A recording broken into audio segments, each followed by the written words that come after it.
भाई लिटरली तुम्हारा आधा टाइम तो कंसिस्टेंसी को सॉल्व करने में बर्बाद हो जाता है और तुम चैट जीपीटी से अपनी स्टोरी तो जनरेट करा लेते हो, बट प्रॉब्लम अब स्टार्ट होती है। जैसे ही तुम चैट जीपीटी को बोलते हो कि भाई मेरी इस कहानी के लिए photo and video prompt generate करो जो कि सीन बाय सीन हो एंड कंसिस्टेंट कैरेक्टर हो, जैसे ही तुम एंटर करते हो चैट जीपीटी फुल कॉन्फिडेंस के साथ सारे प्रॉम्प्ट लिख देता है, बट अगेन 3 से 4 प्रॉम्प्ट तो कंसिस्टेंट जनरेट हो पाते हैं। मतलब स्टार्टिंग के 3 से 4 प्रॉम्प्ट्स के कंसिस्टेंट फोटोज बन पाते हैं, बट आगे चलकर एक अनकंसिस्टेंट फ्लो आ जाता है और आप फ्रस्ट्रेशन फील करने लगते हो और यहीं से गेम बदलता है, क्योंकि 50% क्रिएटर ऐसी डिफिकल्टी को क्विट करके इजी डायरेक्शन की तलाश में रहते हैं और यही वजह उन्हें 95% क्रिएटर्स की भीड़ में ला खड़ा कर देती है। बट अगर आप खुद से उस डायरेक्शन को गेन कर लेते हो डिफिकल्टी के बावजूद भी, तो तुम उन टॉप 15% क्रिएटर्स में आ जाओगे जो यूट्यूब पर आज के टाइम पर खूब ठीक ठाक अर्न कर रहे हैं। और हाँ, मैं आपको वीडियो के लास्ट में ऐसे यूजफुल पॉइंट्स बताने वाला हूँ जो तुम्हारी हर रोज की प्रॉब्लम जो होती है ना, उन्हें जड़ से उखाड़ फेंकेंगी। और हाँ, मैं आपसे यह भी नहीं कहूंगा कि मेरी इस वीडियो की डिस्क्रिप्शन में एक मास्टर प्रॉम्प्ट है,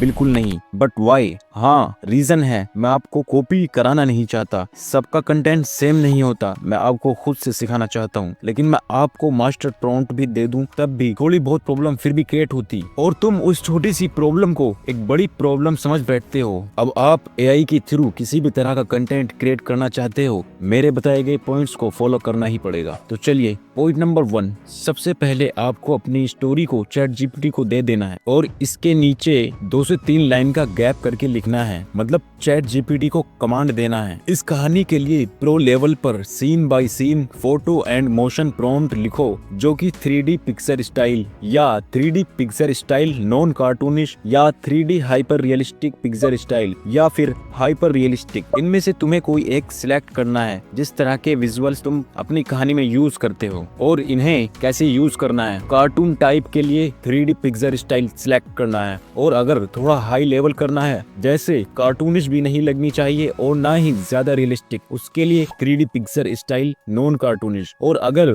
बिल्कुल रियलिस्टिक चाहते हो, जैसे कि हम रियल ह्यूमन दिखते हैं, उसके लिए हाइपर रियलिस्टिक सिलेक्ट कर सकते हो। अब अपने मेन पॉइंट पर बैक आते हैं। हाइपर रियलिस्टिक टाइप करने के बाद आपको लिखना है क्रिएटर्स कंसिस्टेंट होने चाहिए, जिसके clothes, hair style, face ratio, body portion, length, age and tone same रखनी है लास्ट तक। And environment, location, visuals and theme सब कंसिस्टेंट होने चाहिए और इतने हाई अट्रैक्टिव कहानी के हिसाब से एक प्रो लेवल फ्लो दे, जिसके रिजल्ट में ऑडियंस इस लोकेशन को देख कर के ही वीडियो में कनेक्ट हो जाए और ऑडियंस रिटेंशन 100% चला जाए और एंगेजमेंट भी 85% चला जाए। और लास्ट में लिखना है characters, location, environment and theme plus camera angle के लिए वीडियो में हर एक चीज की कंसिस्टेंसी के लिए एक बाइबल प्रॉम्प्ट लिखो और फिर उसके बाद ये प्रॉम्प्ट लिखो कहानी के प्रॉम्प्ट कॉलम ब्लॉक में अलग अलग, जिससे एक क्लिक में कॉपी हो जाए। हर एक प्रॉम्प्ट को अलग लिखना अलग कॉलम ब्लॉक में। एंड सेकंड पॉइंट, अब तुम इन प्रॉम्प्ट्स को फोटो एंड मोशन जनरेट करने के लिए किसी भी टूल में जाते हो, जैसे ग्रोक एआई जो एलन मस्क का खुद का ऐप है। ये मेरा फेवरेट है क्योंकि बिल्कुल फ्री में काफी क्रिएटिव रिजल्ट देता है। आपके पास जो भी है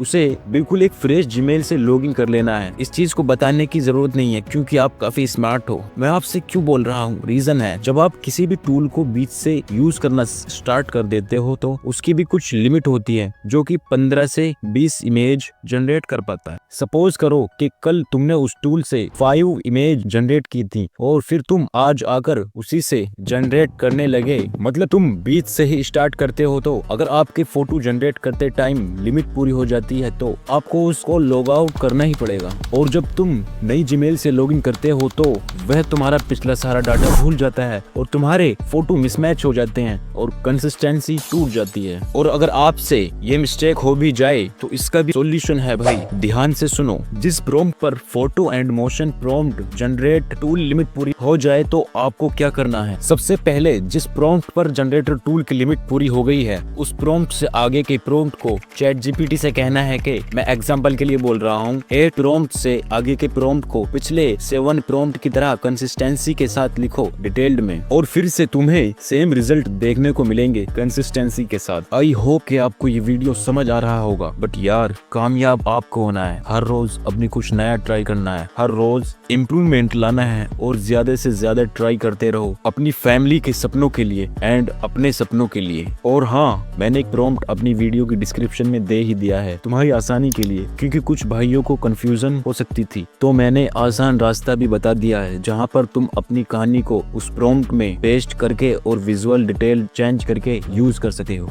मैं मिलता हूं आपसे नेक्स्ट वीक।